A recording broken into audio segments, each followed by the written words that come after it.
Ayan guys, na-wiring na natin yung ating ATS. At naiayos na rin natin tong lever niya. So ipapakita ko na lang sa susunod nating video kung paano ko siya naayos. So na-modified lang natin yon. So ngayon, discuss natin to paano ang flow ng ating wiring.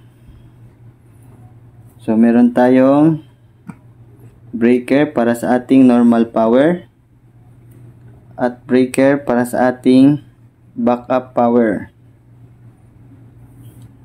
At meron din tayong breaker para sa load at meron tayong load na ilaw.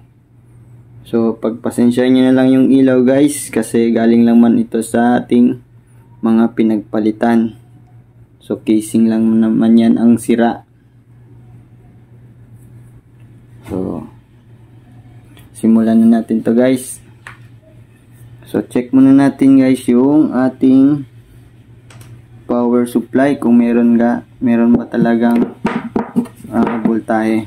So kunin natin ang voltahe. So ayan, meron tayong 237 volts para sa normal power.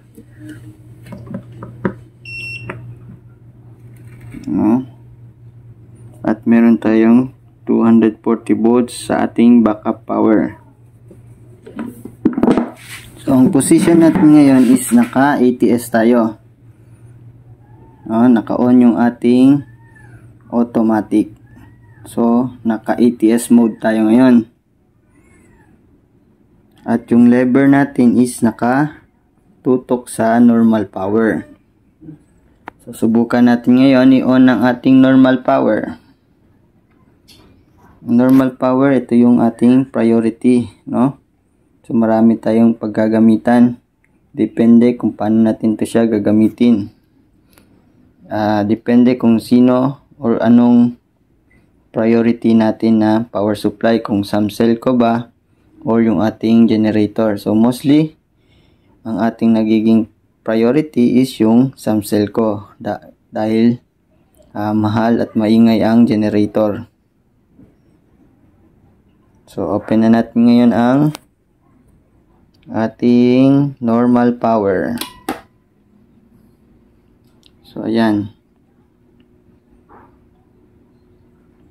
nagbigay na siya ng signal na online ng ating normal power. May ilaw na dun sa common power supply. So ayan.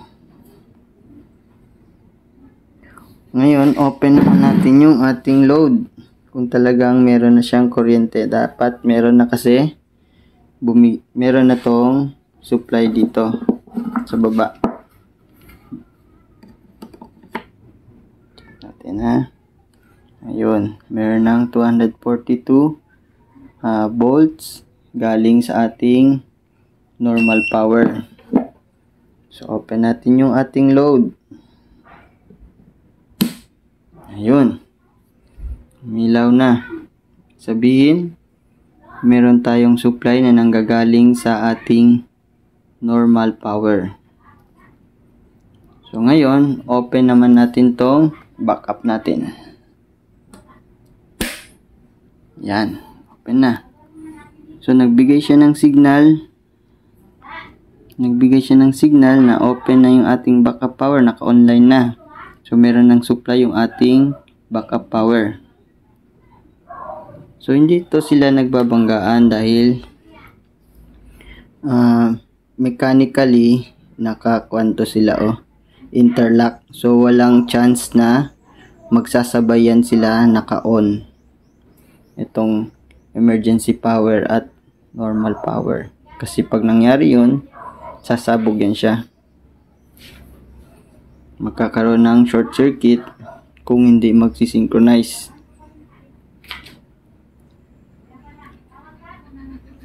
So ayan. So ngayon, gawin natin ang senaryo.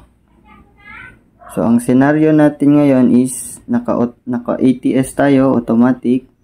Ang senaryo natin ngayon is example, ito yung ating Samselco priority load. At ito ang ating generator. So, naka-online yung ating generator. Online din ang ating Samselco. So, ang scenario natin ngayon is nagkaroon ng blackout. Nawalan ng power supply ang ating DU, ang ating Samselco. Anong mangyayari? So, pansinin nyo yung lever. Yun. Inilipat ng ATS yung supply. So, ngayon, ang nagdadala ng ilaw na to, ng supply, ay itong ating backup power. So, nanggagaling dito, punta dyan, punta sa load. Siya yung nagbibigay ng supply ngayon. Ayan siya. So, ang next scenario is bumalik na yung ating Samselco. Anong mangyari pag bumalik na yung ating Samselco? Ayan. Ang nangyari is ibinalik ng lever papuntang normal power. So, ang nagdadala ngayon ng supply is ang ating priority power supply punta sa load. At naka-standby lang yung ating backup power. Pero pag wala tayong backup power, na-off to. Walang backup power at nagkaroon ng blackout. Nag-blackout ang Samselco. Pak. Ayun. Wala tayong supply kasi hindi naka-online yung ating backup power. So, walang magbibigay ng supply para sa ating load. So, mostly ang nangyari is yung generator natin, hindi naman lahat ng generator is automatic nag-on, di automatic naka-online. So, kaya natin nagagamit itong manual. So, lalagay natin yan sa manual. Yan ang second scenario natin, guys. Naka-manual. MTS naman tayo ngayon. So, manually natin i-operate tong ating transfer switch. So, yun. Bigyan natin ng power galing Samselco.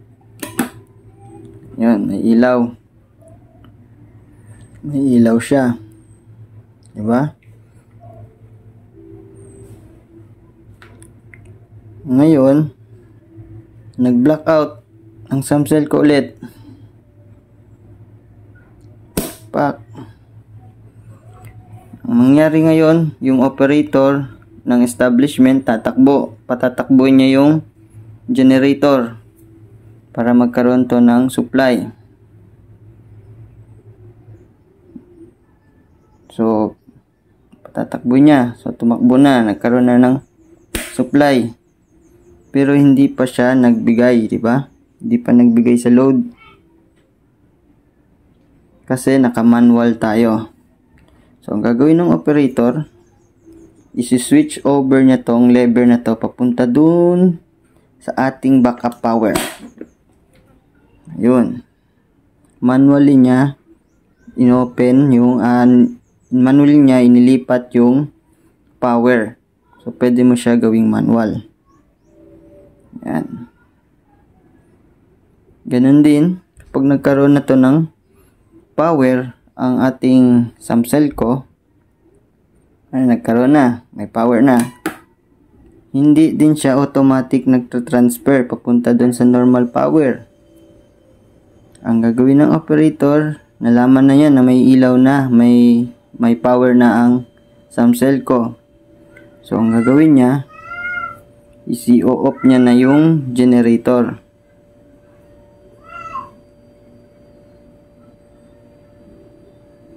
Off na niya yung generator.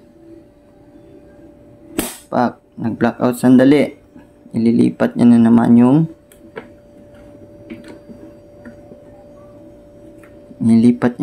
yung lever papunta sa normal power.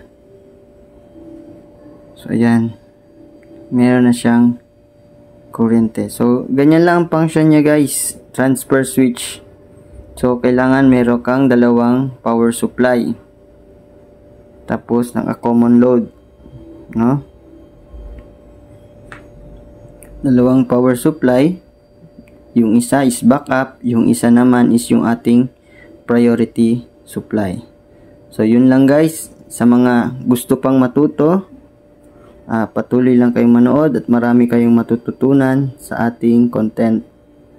So, maraming salamat. Please, pa-share na rin guys para marami tayong maabot na taong gustong matuto. Thank you.